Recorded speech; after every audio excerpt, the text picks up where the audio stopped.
Good morning students.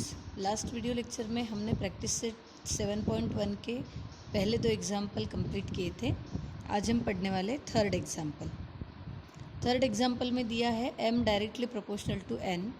m की value 154 है, n की वैल्यू 7 है। तो हमें फाइंड करना है m की वैल्यू जब n की 14 रहेगी। तो पहले जो दो वैल्यू दिए हैं इनका इस्तेमाल करके हम k की वैल्यू फाइंड करेंगे और जो एक्सप्रेशन हमारे पास रहेगा इक्वेशन ऑफ वेरिएशन उसमें k की वैल्यू सब्सटीट्यूट कर देंगे और बाद में n की जगह पे 14 और m एज इट इज़ रख के m कैलकुलेट करेंगे।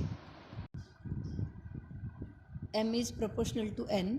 प्रोपोर्शनल का साइन हटा दिए तो इज इक्वल टू आ गया, इज इक्वल टू आया तो कांस्टेंट आएगा, k इज़ कांस्टेंट। फिर n को इधर शिफ्ट कर दे तो m by n is equal to k, expression number 1। फिर हमें m की वैल्यू 154 दी है, n की 7, तो हमने इसमें सब्सटीट्यूट कर दिया है तो k की वैल्यू मिली 22। सो ये k की वैल्यू हम इक्वेशन 1 में रख देंगे तो ये हो जाएगा हमारा इक्वेशन ऑफ वेरिएशन। अब हमें n की वैल्यू 14 दी है और m की निकालनी है, तो हम इस इक्वेशन में n की जगह पे 14 रखेंगे, k की जगह पे 22। So m as it is, n की जगह 14, k 22। फिर उसके बाद हम करने वाले हैं क्रॉस मल्टीप्लिकेशन। क्रॉस मल्टीप्लिकेशन यानी इसके नीचे 1 लेंगे, सो m इंटू 1 होगा और 14 इंटू 22। सो 22 इंटू 14 करोगे तो 308 मिलता है। So this is the answer for m। Now we will see the fourth example. Now fourth example, इसमें n varies directly as m, यानी हमें दिया है n directly proportional to m। तो हम लेंगे n is equal to k m, तो हो जाएगा n by m is equal to k। So ये इक्वेशन ऑफ वेरिएशन हो जाएगा। अब इस इक्वेशन में हम 3 n की जगह m की जगह रखेंगे। बी केयरफुल, यहाँ पर n ऊपर है, m नीचे है। m की जगह 3, n की जगह 12, यानी हम लिखेंगे 12/3, तो हमें k की वैल्यू मिल जाएगी 4। सो ये k की वैल्यू यूज़ करेंगे हम, और जैसे हमने ये वाला बॉक्स कंप्लीट किया था सेम उसी तरीके से हमें ये बॉक्स कंप्लीट करना है, एग्जैक्टली सेम तरीके से। तो n directly implies m, proportional to not implies. So n is equal to k m, तो k is constant, so m इधर शिफ्ट हो गया तो n by m is equal to k, equation number 1। फिर हमने पहले कॉलम में जो 3 और 12 वैल्यू दी थी वो इस्तेमाल करके k की वैल्यू निकाल दिए, उसको इक्वेशन नंबर दे दिए, उसका नाम हो गया equation of variation, equation number 2। अब हमें थर्ड कॉलम में m की वैल्यू 6.5 दी है, n की फाइंड करनी, तो हम इस एक्सप्रेशन में m की जगह 6.5 रखेंगे। फिर उसके बाद 4 के नीचे 1 लेंगे, क्रॉस मल्टीप्लिकेशन करेंगे, सो n इज इक्वल टू हमें मिलेगा 26.0 यानी 26। इस तरीके से हमने यहाँ पे आएगा, फिर हमें n की जगह पे 26। अब हम लेंगे n की जगह 28 और m फाइंड करेंगे, फिर m की जगह 125 लेंगे और n फाइंड करेंगे। अब लेंगे n की जगह 28, m फाइंड करेंगे, फिर इसके नीचे 1 लेके फिर से cross multiplication, so 28 is equal to 4m, so m is equal to 28/4, तो m की वैल्यू आई 7। उसके बाद m की जगह पे 125 रखना, n एज इट इज़, नीचे 125 इज इक्वल टू 4, फिर से 1 लेंगे, क्रॉस मल्टीप्लिकेशन करेंगे तो n की वैल्यू मिलेगी 5.00 यानी n is equal to 5।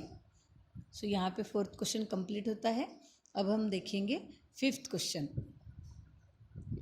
Fifth question में दिया है y varies directly as square root of x, यानी y डायरेक्टली वेरी करता है स्क्वायर रूट ऑफ x से।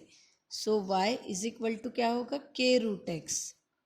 इसी का मतलब होगा y by root x is equal to k।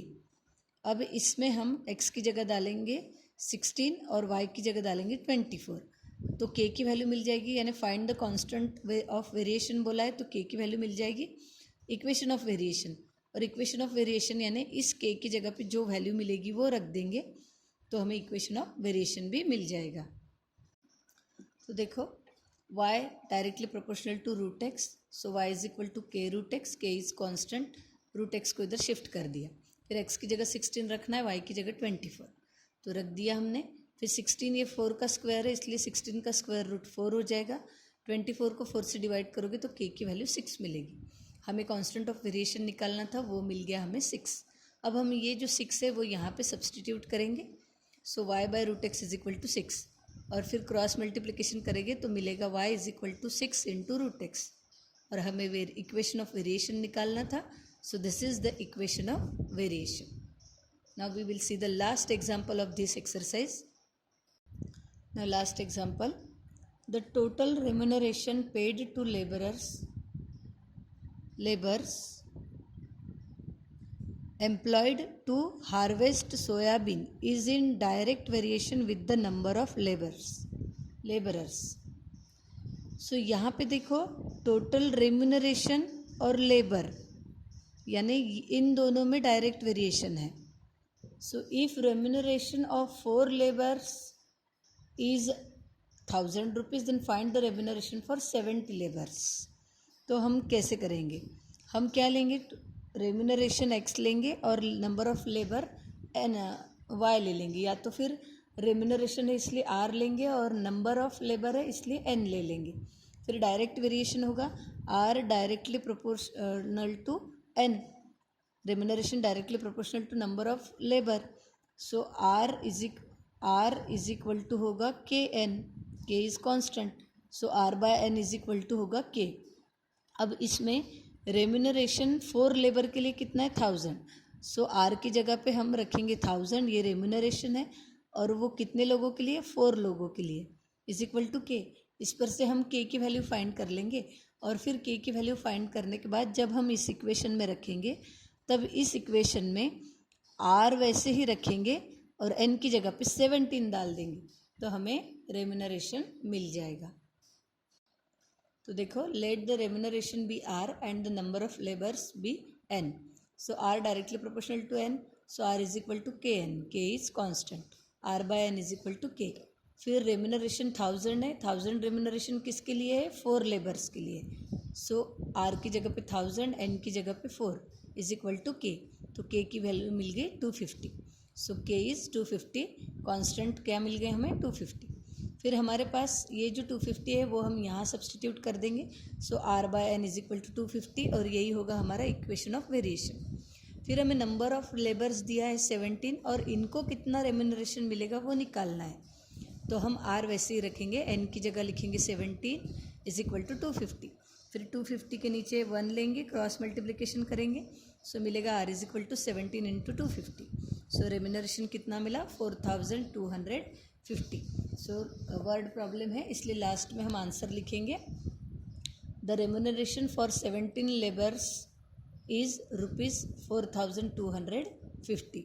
सो इस तरीके से हमारा ये क्वेश्चन कंप्लीट होता है और यहीं पे प्रैक्टिस सेट भी पूरी कंप्लीट होती है।